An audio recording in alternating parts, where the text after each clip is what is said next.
കൊച്ചിയിൽ കായലും പുഴയും റിസോർട്ട് മാഫിയ വ്യാപകമായി കയ്യേറുന്നു. കായലിൽ ചെളിയിട്ട് നികത്തി നിർമ്മാണ പ്രവർത്തനങ്ങളുമായി മുൻപോട്ട് പോകുമ്പോഴും അധികൃതർ നിശബ്ദത പാലിക്കുകയാണ്. വടുതലയിൽ കായൽ കയ്യേറി റിസോർട്ട് സ്ഥാപിച്ചവർക്കെതിരെ അടിയന്തരമായി നടപടി സ്വീകരിക്കാൻ ജില്ലാ കളക്ടർ ഉത്തരവിട്ടിട്ടും ഉദ്യോഗസ്ഥർ നടപടി സ്വീകരിച്ചില്ല. കൊച്ചി താന്തോന്നിത്തുരുത്തിന് വടക്കുഭാഗത്തെ ഈ കയ്യേറ്റം ആരംഭിച്ചത് 2010-ലാണ്.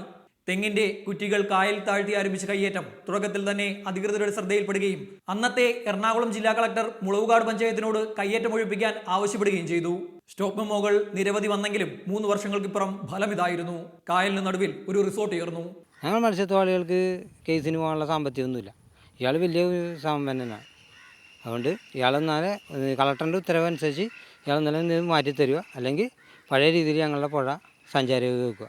തുരുത്തിനോട് ചേർന്ന സ്വന്തം സ്ഥലത്ത് സ്വകാര്യ വ്യക്തി ആരംഭിച്ച റിസോർട്ട് പിന്നീട് നിയമത്തിന്റെ വേലിക്കെട്ടുകൾ തകർത്ത് കായലിലേക്ക് വികസിച്ചു. കയ്യേറ്റത്തിനെതിരെ അടിയന്തര നടപടി സ്വീകരിക്കുവാൻ 6 മാസം മുൻപ് ജില്ലാ കളക്ടർ MG രാജമണിക്ക് ഉത്തരവിട്ടെങ്കിലും ഉദ്യോഗസ്ഥരിൽ നിന്ന് യാതൊരു നടപടിയുണ്ടായില്ല.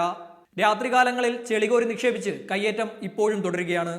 കൊച്ചിയിലെ കായലുകളെ ചെളികൊണ്ട് മൂടി റിസോർട്ട് മാഫിയ ഓരോ ദിവസവും വളരുകയാണ്. കായലിന്റെ ഗതി തന്നെ മാറ്റിവിട്ട് കഴിഞ്ഞിട്ടും ചോദ്യം ചെയ്യാൻ പോലും ആരും എത്തുന്നില്ല. ക്യാമറാമാൻ അഭിലാഷിനൊപ്പം ശ്യാമാലഞ്ചേരി, റിപ്പോർട്ടർ, കൊച്ചി.